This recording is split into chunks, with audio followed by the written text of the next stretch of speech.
एक समूह penguin party कर रहे हैं और उनके पास केवल 2 साल का प्रशिक्षु वेटर छोटा कून है। छोटा कून ने पेंगुइनों को पानी देने के बाद केक की ओर ध्यान दिया। छोटा कून केक के पीछे गया और धीरे धीरे केक के टुकड़े काटने लगा। छोटा कून प्लेट लेकर बाहर आया, देखा कि एक चेरी ठीक से नहीं रखी है तो उसने उसे ठीक कर दिया। जब वह आगे बढ़ा, चेरी गिर बिना ध्यान दिए छोटा कून ने केक पेंगुइनों को दे दिया और 2 पेंगुइन खुशी से स्वीकार कर ली। छोटा कून प्लेट लेकर आगे बढ़ा, फिर शिष्टता से झुककर केक दिया, जिससे पेंगुइन बहुत प्रभावित हुए। केक देने के बाद छोटा कून वापस लौटा, लेकिन देखा कि जमीन पर एक चेरी है। छोटा कून ने पीछे मुड़कर देखा, पेंगुइन के केक पर एक चेरी कम थी। पेशेवर छोटा कून ने चेरी उठाई और पेंगुइन के जाकर उसे लौटा दिया, लेकिन सामने का पेंगुइन उसे नजरअंदाज कर रहा था। छोटा कून बहुत गुस्सा हुआ और उसने जोर से चेरी फेंक दी। चेरी उछलकर उसके पैरों के पास आ गई। छोटा कून ने चेरी उठाई और कुछ कदम पीछे हट गया। छोटा कून ने जोर से चेरी फेंकी। चेरी पेंगुइन के सिर पर उछली और फिर छोटी मे के कप में गिर गई। इस समय छोटा कून को लगा कि कुछ गड़बड़ हो गई है। अगले ही पल छोटी और उसके दोस्त ने चीयर्स किया और एक घूंट लिया, जिससे उसका गला अटक गया। छोटी मे को खतरे में देखकर छोटा कून तेजी से दौड़ा और उसके पीछे जाकर जोर से थपथपाया, लेकिन चेरी पेंगुइन के आधे केक पर गिर गई और पेंगुइन गंदा हो गया। छोटा कून ने तेजी से दौड़कर जमीन पर पड़ी लाल स्कार्फ से उसे साफ किया, लेकिन गंदगी बढ़ गई और पास के पेंगुइन को नापसंद हो गया। छोटा कून को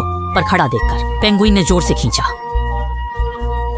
यह एक पेंगुइन का सिर था जो लोहे की बाल्टी में फंसा था। देखते ही कि वह पानी में गिरने वाला है, छोटा कून तेजी से दौड़ा और उसे बाल्टी से बाहर निकाला, लेकिन गलती से पेंगुइन की पाइप बड़ी टोपी पर गिर गई। थोड़ी देर में बड़ी टोपी पर आग लग गई। छोटा कून एक बाल्टी पानी लाया और आग बुझाई, लेकिन पेंगुइन भीग गया। पेंगुइन बाहर जाना चाहते थे, लेकिन अब जमीन बर्फ बदल गई थी। फिसलन भरी बर्फ ने उन्हें असंतुलित कर दिया और वे एक दूसरे से टकरा गए। छोटा कून आगे बढ़ना चाहता था, लेकिन वह भी फिसल गया। ऊपर का पेंगुइन उड़ गया, लेकिन बर्फ के खंभे से टकरा गया। छोटा कून तेजी से आया और उसे बाहर निकाला, लेकिन पीछे का बर्फ का खंभा गिर गया। पेंगुइन आगे फिसल गया, बर्फ में घूमकर केक पर गिर गया। छोटा कून को बहुत पछतावा हुआ, लेकिन पेंगुइन बहुत थे क्योंकि इस सारी गड़बड़ी में उन्होंने एक नया खेल खोज लिया और छोटा कून ने भी पेंगुइन का केक खा लिया।